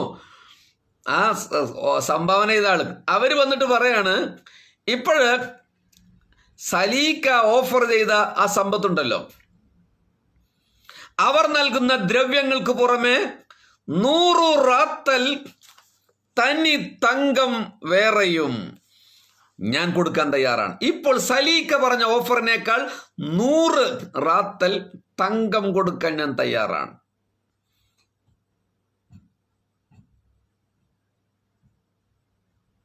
അതുകൊണ്ട് എനിക്കാണ് ആ ബാലനെ വേണ്ടത്. പക്ഷെ അപ്പോഴേക്കും ആ നേരത്തെ ഞാനൊരു നിശബ്ദത ഉണ്ടായി എന്ന് പറഞ്ഞില്ലേ, ആളുകള് ആ ഓഫറിൽ അങ്ങ് ഷോക്കായി പോയി. 1 മണിക്കൂറായി എന്ന് ഓർമ്മപ്പെടുത്തിയിട്ടുണ്ട്. റൈറ്റ്, 10 മിനിറ്റുള്ളിൽ നിർത്താം. പക്ഷെ അപ്പോഴത്തേക്കും കച്ചവടം ഉറപ്പിച്ചു സലീക്കക്ക്. അവരുടെ പരിചാരികമാർ നിശ്ചിതമായ ദ്രവ്യങ്ങളെല്ലാം മാലിക്കിനെ ബോധ്യപ്പെടുത്തി കൊടുത്തു. ആ രാജകുമാരി വലിയ സങ്കടത്തോടെയാണ് അവിടുന്ന് തിരിച്ചു മടങ്ങിയത്. അങ്ങനെ അസീസിന്റെ കൊട്ടാരത്തിലേക്ക് യൂസുഫ് യാത്രയാവുകയാണ്.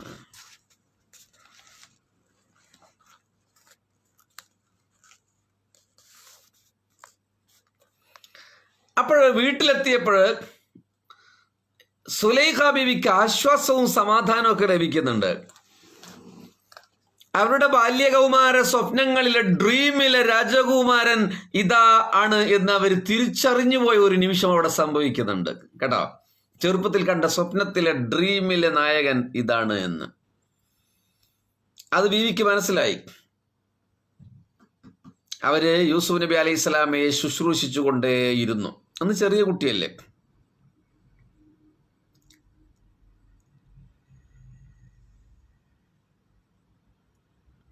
സൗന്ദര്യം മാത്രമല്ല അദ്ദേഹത്തിനുണ്ടായിരുന്നത്, സൽസ്വഭാവിയായിരുന്നു. കളവ് പറയാറുണ്ടായിരുന്നില്ല. ഈ കളവ് പറയുന്നവരെ ആർക്കും ഇഷ്ടം ഉണ്ടാവില്ല കേട്ടോ. പരമാവധി നമ്മൾ കളവ് പറയരുത്. അള്ളാഹു നമുക്ക് തൗഫീഖ് കേട്ടോ. ഒന്ന് ആമീൻ പറയും. മറ്റു ചില പാകപ്പഴവുകളൊക്കെ നമ്മുടെ അടുത്ത് ഉണ്ടായി പോകും. പക്ഷെ കളവ് പറയരുത് ഒരിക്കലും. അത് ഒരാളുടെ ക്വാളിറ്റിയെ ഇല്ലാതാക്കുന്ന ഒന്നാണ് കളവ്. ശരിക്കും പറഞ്ഞ ഒരു ഹദീസ് തന്നെ ഉണ്ടല്ലോ. നമ്മളിപ്പോൾ വിഷയത്തിൽ നിന്ന് മാറുകയല്ല. ആ വെള്ളം കുടിക്കാം. മുഅ്മിന് അത് ചെയ്യോ, മുഅ്മിൻ അത് ചെയ്യോ, മുഅ്മിൻ അത് ചെയ്യോ എന്നൊക്കെ നബി സല്ലല്ലാഹു അലൈഹി വസല്ലം ചോദിച്ചപ്പോൾ പറഞ്ഞു, മുഅ്മിൻ അതൊക്കെ ചെയ്യും, ചിലപ്പോൾ അങ്ങനെ ചെയ്യുന്നു. അവസാനം ചോദിച്ചു, മുഅ്മിന് നുണ പറയുമെന്ന് ചോദിച്ചപ്പോൾ മുത്തുനബി പറഞ്ഞു, ഇല്ല, മുഅ്മിൻ ഒരിക്കലും നുണ പറയില്ല എന്നുള്ളതാണ്. അതുകൊണ്ട് തല പോയാലും നമ്മൾ നുണ പറയാതിരിക്കുക. അല്ലാഹു നമുക്ക് തൗഫീഖ് ചെയ്യട്ടെ. അത് പിന്നീട് നമുക്ക് അതിൻ്റെ ഗുണം മനസ്സിലാവും. നുണ പറഞ്ഞാൽ താൽക്കാലികമായ ലാഭങ്ങളെ നമുക്ക് ഉണ്ടാവുള്ളൂ. അങ്ങനെ അസീസിന്റെ കൊട്ടാരത്തിൽ യാക്കൂബിന്റെ പുത്രൻ അലൈഹിസ്സലാം യൂസുഫ് നബി അലൈഹിസ്സലാം ഇതാ ആഗതനായിരിക്കുകയാണ്. ആ താമസകാലത്തത അസീസിനോട് വന്ന് ഒരു ഉദ്യോഗസ്ഥൻ വന്ന് വിളിച്ചു പറയുകയാണ്, നമ്മുടെ ഭണ്ഡാരം കാലിയായി കൊണ്ടിരിക്കുകയാണ്, മിസ്രിലും അയൽ പ്രദേശങ്ങളിലും ക്ഷാമം വന്നു ഭവിക്കുകയാണ്.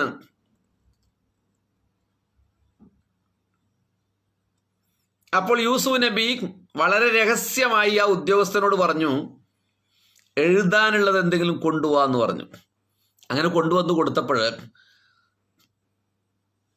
യൂസുഫ് നബി അലൈഹി സ്വലാം അതിൽ ലാ ഇലാഹ ഇല്ലല്ലാഹ്, ഇബ്രാഹിം ഖലീലുല്ലാഹ്, ഇസ്ഹാഖ് സബീഹല്ലാഹ്, യാക്കൂബ് ഇസ്രായേലല്ലാഹ് എന്നെഴുതി കൊടുത്ത ഒരു ലിഖിതം ആ ഭണ്ഡാരമുറിയിലെ ഉള്ളിൽ വെക്കാൻ യൂസുഫ് നബി അലൈഹി സ്വലാം പറഞ്ഞു എന്ന് രേഖപ്പെട്ട് കാണുന്നു.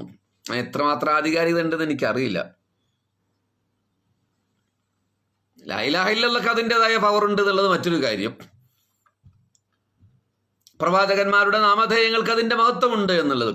പക്ഷേ ഈ സംഭവം അത്ര ആധികാരികമാണോ എന്ന് എനിക്ക് കൃത്യമായി പറയാൻ പറ്റില്ല.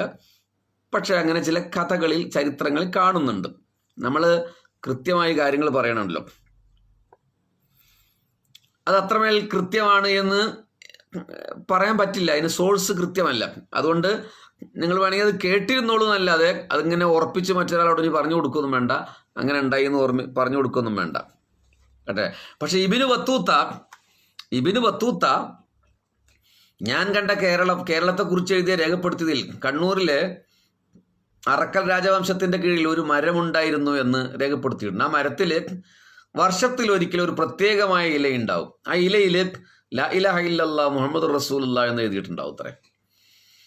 ആ വർഷത്തിലെ ഒരു വെള്ളിയാഴ്ച ദിവസം പ്രത്യേകമായി ആനയും അമ്പാരിയും കൊട്ടും താളവുമായിട്ട് ആ പ്രദേശത്തെ ഹിന്ദു സഹോദരങ്ങൾ അറക്കൽ രാജവംശത്തിലേക്ക് വരികയും ആ ഇലയിൽ നിന്ന് പകുതി അവർ ചീന്തിയെടുത്ത് ലാ ഇലാഹ ഇല്ലല്ലാഹ് എഴുതിയത് ഇവരെടുക്കും, അവർക്ക് കൊടുക്കും, മുഹമ്മദ് റസൂൽ ഇവരെടുക്കും. അതവർ ഭക്തി ആദരവുകളോടെ പെട്ടിയിലാക്കി ആനപ്പുറത്തേറ്റി കൊണ്ടുപോയിരുന്നു എന്ന് ബഷീർ ഫൈസി പറഞ്ഞതല്ല, ഇബ്നു ബത്തൂത്ത രേഖപ്പെടുത്തിയിട്ടുണ്ട്. റൈറ്റ്. ഇനി കൃത്യമായി തെളിവ് വേണമെങ്കിൽ അടുത്ത ലൈവിൽ നമ്മളത് പറയാം. അപ്പം ലാ ഇലാഹ ഇല്ലല്ലാഹ് അങ്ങനെ എഴുതിയിടുന്നതിന് തെളിവുണ്ടോ എന്ന് നിങ്ങൾ ചോദിക്കണ്ട, അതിന് തെളിവുണ്ട്. പക്ഷെ ഈ സംഭവം യൂസുഫ് നബി അലൈഹി സ്വലാമയുടെ ജീവിതത്തിൽ ഉണ്ടായോ എന്നത് ഉറപ്പിച്ചു പറയാൻ എനിക്ക് കഴിയില്ല. കാരണം അങ്ങനെ സംഭവിച്ചിട്ടില്ലെങ്കിൽ ഒരു പ്രവാചകന്റെ പേരിൽ കളവ് പറഞ്ഞു എന്ന ഒരു കുറ്റം ഏറ്റെടുക്കാൻ കഴിയാത്തതുകൊണ്ട്. പക്ഷെ അങ്ങനെ അഭിപ്രായം രേഖപ്പെടുത്തിയിട്ടുണ്ട്. ഓക്കെ.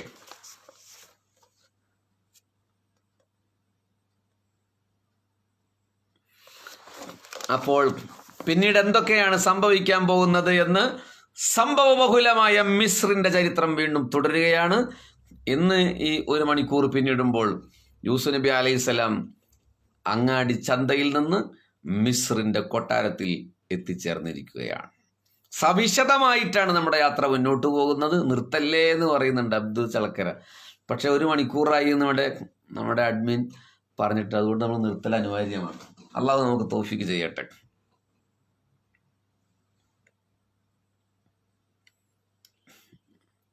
മഹാനായ യൂസുഫ് നബി അലൈഹി സ്വലാത്തു വസ്സലാമിനെ കാണുവാൻ അള്ളാഹു നമുക്കൊക്കെ ഭാഗ്യം നൽകി അനുഗ്രഹിക്കുമാറാകട്ടെ.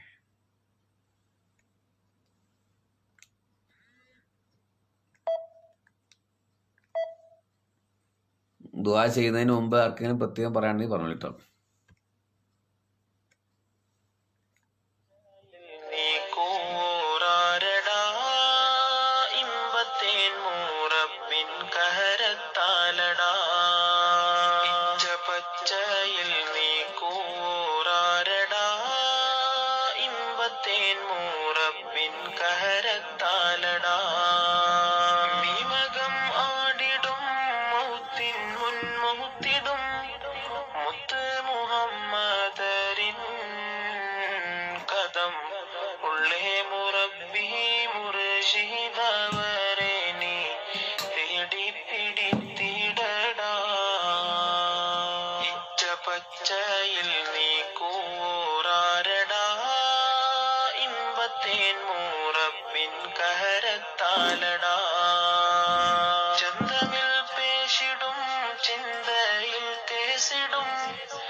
അനാൻ മൊയ്തീൻ ഇൻഷാ അല്ലാഹ്.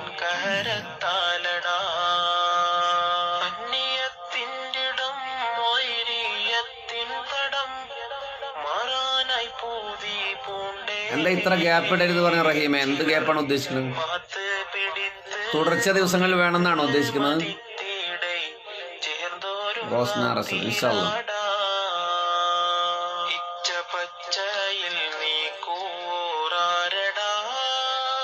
അബ്ദുള്ള ബാപ്പുട്ടി ഇൻഷാ അല്ലാഹ് ദ്വാരക്ക.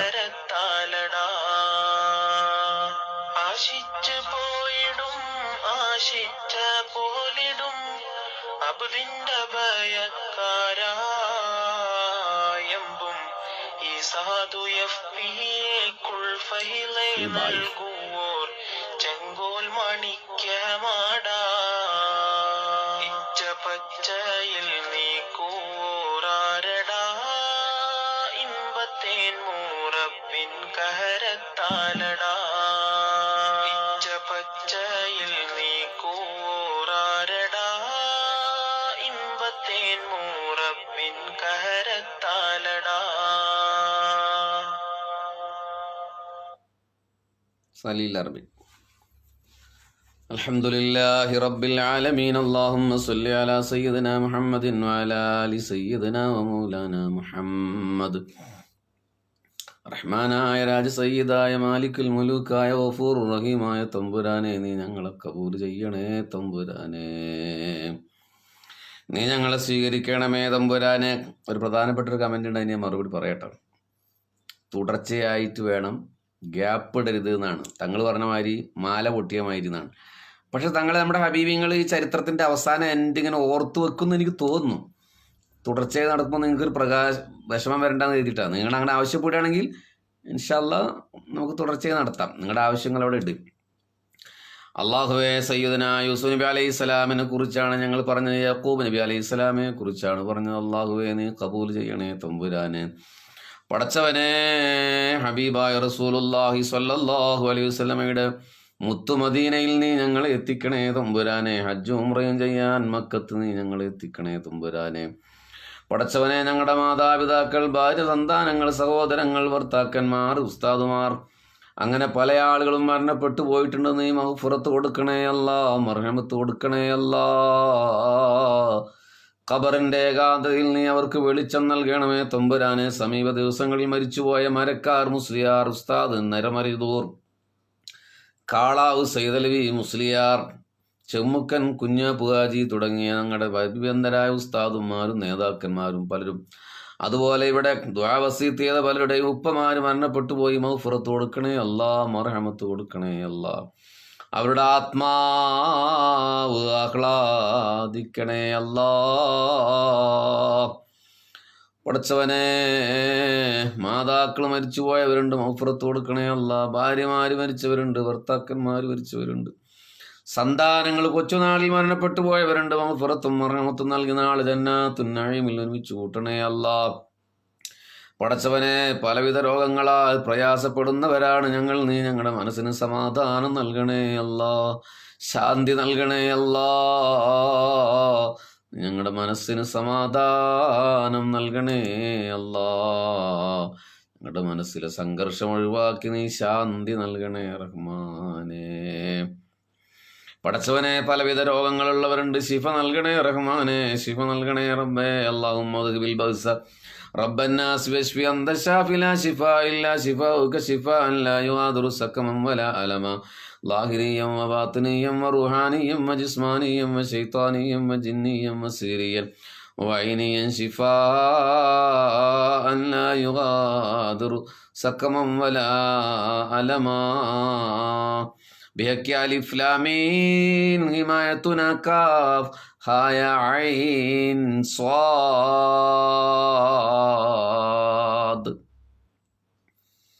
ക്യാൻസർ പോലെയുള്ള മഹാമാരിയിൽ നിന്ന് ഞങ്ങളെ കാക്കണമേ റഹ്മാനെ.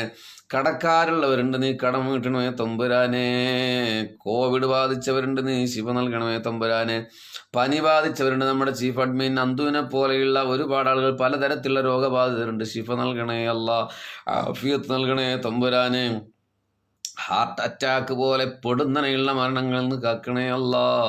മറ്റുള്ളവരോടുള്ള ബാധ്യത തീർത്ത് പൊരുത്തപ്പിടിച്ച് റാഹത്തായി പടച്ചവനെ നിന്റെ ഹബീബിനെ കണ്ട് ലാ ഇലാഹ ഇല്ലല്ലാ എന്ന കലിമ ചൊല്ലി മരിക്കാൻ സൗഭാഗ്യം നൽകണേ റബ്ബേ. ഞങ്ങൾ വാഹനങ്ങളിൽ സഞ്ചരിക്കുന്നവരാണ്, ഞങ്ങളുടെ പ്രിയപ്പെട്ടവർ വാഹനത്തിൽ സഞ്ചരിക്കുന്നവരാണ്. അപകട മരണമാക്കല്ല റബ്ബേ, പോസ്റ്റ്മോർട്ടം ചെയ്യുന്ന മയ്യത്താക്കല്ലേ അല്ലാ. ഞങ്ങളുടെ ജനാസ സ്വാലിഹീങ്ങൾ കുളിപ്പിക്കണേ അല്ലാ. ഞങ്ങളുടെ സാലീങ്ങൾ ഞങ്ങളെ മയ്യത്ത് നിസ്കരിക്കണേ അല്ലാ.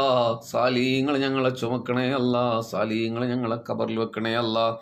ഖബറിൽ വെച്ചിട്ട് ആളുകൾ ഇങ്ങനെ പിരിഞ്ഞു പോകുമ്പോൾ ഇദാ മാത്തൽ ഇൻസാൻ ഇദാ വുളിയ ഫീ ഖബരിഹി വതവല്ലാ അൻഹു അസ്ഹാബുഹു ലയസ്മഉ ഖർഅനി അലിഹി. അവരുടെ ചെരുപ്പിന്റെ ശബ്ദം പോലും ഖബറാളി കേൾക്കുമേ. മുഹമ്മദ് മുസ്തഫ പടച്ചവനെ, എങ്ങനെയാണ് ഖബറിലെ ആ രാവ്, പിന്നീടുള്ള രാവ് ഒരു സെക്കൻഡ് പോലെ എളുപ്പമാക്കണം അല്ലാ. സകല അഹങ്കാരങ്ങളും ഇല്ലാതെയാകുന്ന സമ്പത്തോ ശരീരമോ സൗന്ദര്യമോ സ്റ്റാറ്റസോ ഉപകാരം ചെയ്യാത്ത ഖബറിന്റെ ഏകാന്തതയിൽ കിടക്കണമല്ലോ അല്ലാ. ആൾക്കൂട്ടങ്ങൾക്കിടയിൽ മാത്രം ജീവിച്ചവരാണ് ഞങ്ങൾ റഹ്മാനേ. അൽ കൗഫിൽ മഹാന്മാരായ ചെറുപ്പക്കാരെ, ഗുഹാവാസികളായ ചെറുപ്പക്കാർ 300 കൊല്ലം ഉറങ്ങിക്കിടന്നിട്ടും ഒരു സെക്കൻഡ് പോലെ തോന്നിപ്പിച്ച അല്ലാ. ഖബർ ജീവിതം നീ ഞങ്ങൾക്കൊരു സെക്കൻഡ് പോലെ എളുപ്പമാക്കണേ റഹ്മാനേ. എത്ര വർഷങ്ങളാണ് ഖിയാമത്ത് നാളോളം ഖബറിൽ ഇങ്ങനെ കിടക്കേണ്ടി വരിക റഹ്മാനേ. നീ ഞങ്ങളെ കൈവിടില്ല അല്ലാ.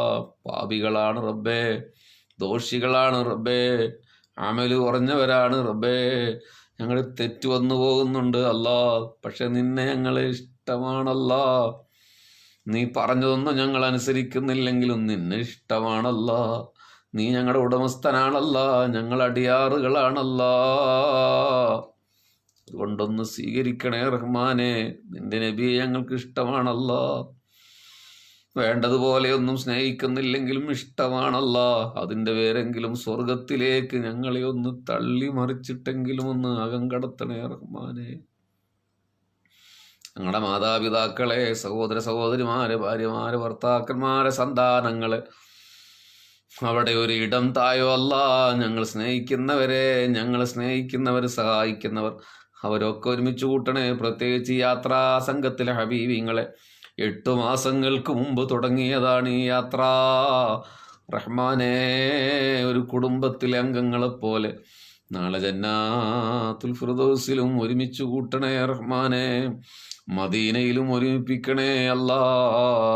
ഞങ്ങളുടെ സന്താനങ്ങളെ സ്വാലിഹീങ്ങളാക്കണേ റബ്ബേ. അവരുടെ പഠനങ്ങളിൽ പുരോഗതി നൽകണേ റബ്ബേ. പടച്ചവനെ, വഫിയ കോഴ്സുകളിൽ പരീക്ഷ നടക്കുന്നുണ്ട്, ദുആ ചെയ്യാൻ വേണ്ടി പറഞ്ഞവരുണ്ട്, നീ വിജയിപ്പിക്കണേ അല്ലാ. നാഫിയായ ഇൽമ് ഞങ്ങളുടെ മക്കൾക്ക് നൽകണേ അല്ലാ. മാതാപിതാക്കളെ വേദനിപ്പിക്കുന്ന മക്കളാക്കരുതേ അല്ലാ.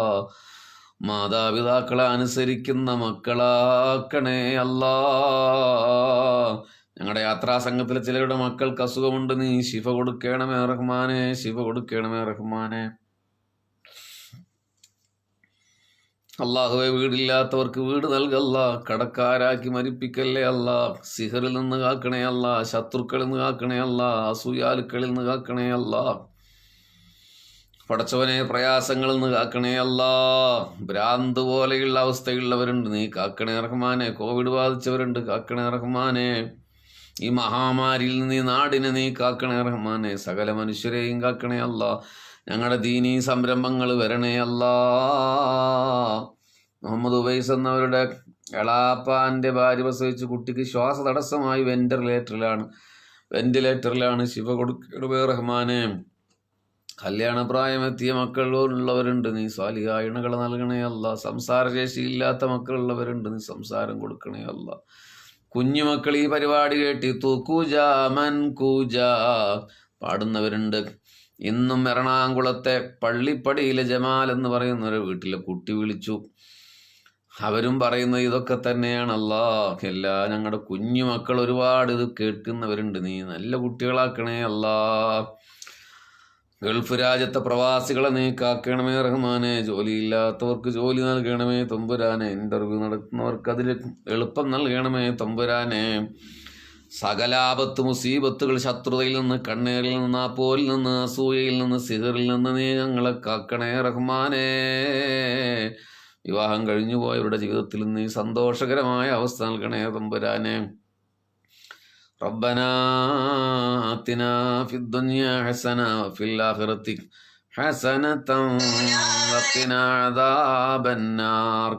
ربنا تقبل منا إنك أنت السميع العليم بحق نبينا مصطفى محمد صلى الله عليه وسلم آمين يا أرحم الراحمين.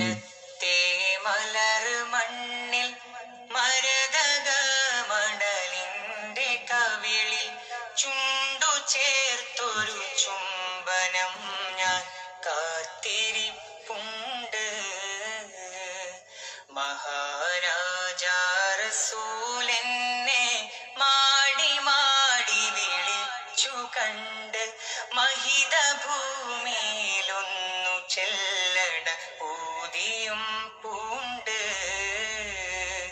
മനം നീറി കരഞ്ഞാരി മധുര സ്നേഹം നുണഞ്ഞാരി മദദിനായൊരു മദഹഗാനം ഞാനുമൂരണ്ടേ മധുരമാണെന്നറിഞ്ഞാരേ മദദ് പലരും പറഞ്ഞാരേ മഹബത്തിൻ അഹ്ലായിടാനിൻ കൽബകം വിണ്ട് തുൽമീനാരത്തിൻ ചിത്രങ്ങളെ മനം നിത്യം കിന കാണവേ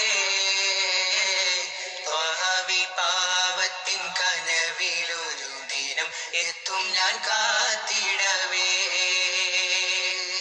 ദീപമീനാരത്തിൻ ചിത്രങ്ങളെ മനം നിത്യം കിനാ കാണവേ പാവത്തിൻ കരവിലൊരു ദിനം എത്തും ഞാൻ കാത്തിടവേ മദീനത്തെ മലർ മണ്ണിൽ മരതക മണലിന്റെ കവിളിൽ ചുണ്ടു ചേർത്തൊരു ചുംബനം ഞാൻ കാത്തിരിപ്പുണ്ട് മഹാരാജാ റസൂലിനെ മാടി മാടി വിളിച്ചു കണ്ട് മഹിത ഭൂമിയിലൊന്നു ചെല്ലണ പൂക്കിയും പൂണ്ട് തങ്ങളെ ഞാൻ പാപിയാണ് എങ്കിലും ഞാൻ പാവമാണ് പാപമേറിയ ജീവിതം വ്യഥ തീർത്ത മനമാണ് പാട്ടുപാടാനിഷ്ടമാണ് പാടിയതു ഞാനങ്ങയാണ് പാൽനിലാനബി തിങ്കളെന്നെ നോക്കിടാനാണ്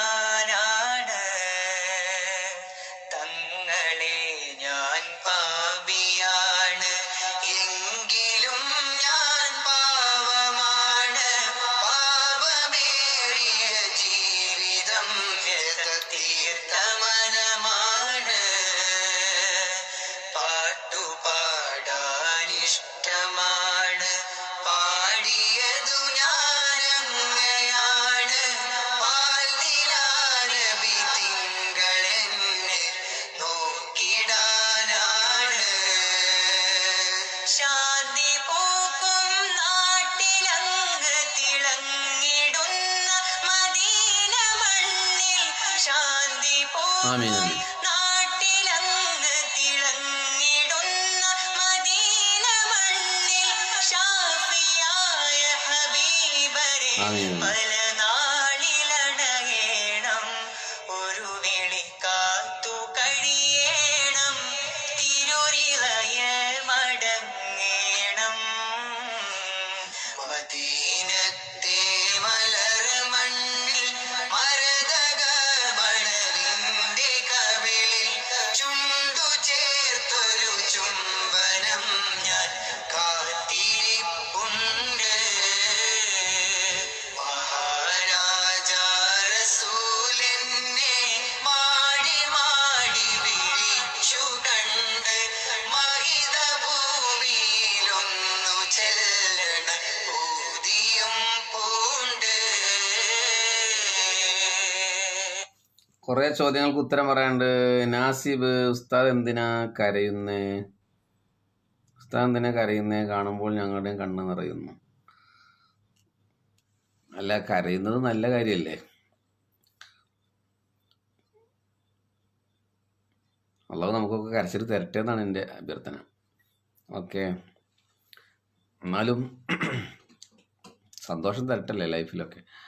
പിന്നെ ഒരാൾ എന്താ പറയുക, ഗ്യാപ്പ് പാടില്ല എന്ന്. ഇപ്പോൾ നിർത്തണേ, ഒരു ദിവസം കഴിഞ്ഞാൽ അന്ന് തന്നെ പിറ്റേ ദിവസം വേണമെന്നുള്ളതാണ് ഉദ്ദേശിച്ചിട്ടുണ്ട്. റഹീമാണ്, എൻ്റെ നാട്ടുകാരനാണ് പറഞ്ഞത്. ആരൊക്കെ അതിന് പിന്താങ്ങി, ശിഹാബുദങ്ങളൊക്കെ. അപ്പം നമുക്ക് ശ്രമിക്കാം, നാളെ മറ്റന്നാളായിട്ട്. ഓക്കെ, നിങ്ങൾക്ക് ദിവസം നിരന്തരമായി ഉറക്കമൊഴിച്ച് ബുദ്ധിമുട്ട് വേണ്ടാന്ന് കരുതിയിട്ടായിരുന്നു. ഓക്കെ, പിന്നെ ഒരാൾ ചോദിച്ചത് എന്തൊട്ടാണ്, പക്ഷെ നമ്മൾ തുടർച്ചയായി കേൾക്കുമ്പോഴാണ് അതിൻ്റെ ഇത് കിട്ടുകയല്ലേ. നേരിൽ കാണാൻ സാധിക്കുമോ വാപ്പു വിളിക്കൽ? നേരിൽ കാണാലോ. ഞാൻ തൃശ്ശൂർ ജില്ലയിലാണ്, ചാവക്കാടാണ്. നൗ ചാവക്കാട്. വിളിച്ചു വരണം, വിളിച്ചാൽ ഫോണിൽ കിട്ടൂല, അങ്ങനെ പ്രശ്നമുണ്ട്. മെസ്സഞ്ചറിൽ അയച്ചാൽ മതി. കാണാൻ മാത്രമുള്ള കുഴപ്പമൊന്നും ഇല്ലയെന്ന് നിങ്ങൾ ദുആ ചെയ്താൽ മതി. നമ്മൾ കാണാനുള്ള പാണ്ഡിത്യം കൊണ്ടോ സൗന്ദര്യം കൊണ്ടോ സ്റ്റാറ്റസ് കൊണ്ടോ ഒന്നുകൊണ്ടും നേരിൽ കാണാൻ മാത്രം ഒന്നുമില്ല. ഈ കാണുന്നതൊക്കെ തന്നെയാണ് നമ്മൾ. ഓക്കെ, വേറെ ദുആ ചെയ്യാൻ വേണ്ടി വേറെ എന്തോ പറഞ്ഞേ, മറന്നുപോയി. മയ്യത്തിൻ്റെ പൂമുഖം കണ്ടു മരിക്കാൻ, എന്ത് സോറി മുത്തിൻ്റെ പൂമുഖം. അള്ളാഹു തൗഫീഖ് കേട്ടെ, ഹബീബിനെ കണ്ടു മരിക്കാൻ തൗഫീഖ് നൽകട്ടെ. അപ്പോൾ വേറെ ഒന്നുമില്ലല്ലോ. തൂക്കുജ മൻകൂജ. ഉസ്താദിന് ബുദ്ധിമുട്ടാണെങ്കിൽ എല്ലാ ദിവസവും വേണ്ട, ആഴ്ച ഒരു ദിവസം. ഓക്കെ. അതാരാണ് പറഞ്ഞ ആള്? ഷുഐബ് TP ഉസ്താദാണ്. ലൈവ് വ്യാഴം വേണ്ട, ഒരു കേൾവിക്കാരൻ കമ്മിയാവും. ഓക്കെ. എൻ്റെ പ്രസവിച്ച 20 ദിവസം കഴിഞ്ഞ മോൾക്ക് കിഡ്നിക്ക് ബുദ്ധിമുട്ടുണ്ട്. എല്ലാവരും ഒന്ന് ആമീൻ പറയട്ടെ. നമ്മുടെ മുജീബ് മുബീനാണ്. അവരെ പ്രസവിച്ച് 20 ദിവസം കഴിഞ്ഞ കുട്ടി കിഡ്നിക്ക് അങ്ങോട്ടൊക്കെ കണ്ട്. അള്ളാഹുവേ നീ ശിഫ നൽകണമേ തമ്പുരാനെ, ശിഫ നൽകണമേ തമ്പുരാനെ, ശിഫ നൽകണമേ തമ്പുരാനെ. മഷി നോക്കി പോയിക്കോളിയും. ഫോൺ എടുക്കില്ല, എന്നാലും വാട്സപ്പിലൊക്കെ എടുക്കും. നിങ്ങളെ വാട്സപ്പിൽ ഫോൺ എടുക്കില്ല, നോക്കാറുണ്ട്. ഇത് ഇന്നലെ രാത്രി വരെ ഞാൻ ഈ പരാതി കേട്ടു. ഓക്കെ. തങ്ങൾ സമസ്തയുടെ പണ്ഡിതന്മാർ മരിക്കുന്നുവെന്നാണ് പറഞ്ഞത്, മാലയിൽ നിന്ന് കൊഴിഞ്ഞു പോകുന്ന പോലെ. ഓക്കെ. നമ്മളവരെ പേര് പറഞ്ഞിവിടെ ദോയറുന്നല്ലോ അല്ലേ. കരഞ്ഞുകൊണ്ട് ജനിക്കുന്നു, കരയിപ്പിച്ചുകൊണ്ട് മരിക്കുന്നു. ഓക്കെ. കബീർക്ക പിരിയാം കേട്ടോ. നമ്മൾ സമയം അധികം എടുക്കണ്ട. ഒന്നാമത് നമുക്കൊരു സുഖമില്ല, അധികം നേരം കഴിക്കാം. ആരോഗ്യകരമായ പ്രശ്നമൊന്നുമില്ല. കടങ്ങളെല്ലാം വീട്ടിൽ തരട്ടെ. മുജീബ് വൈസി, നമ്മുടെ ഇങ്ങടെയൊക്കെ കടങ്ങളെല്ലാം വീട്ടിൽ തരട്ടെ.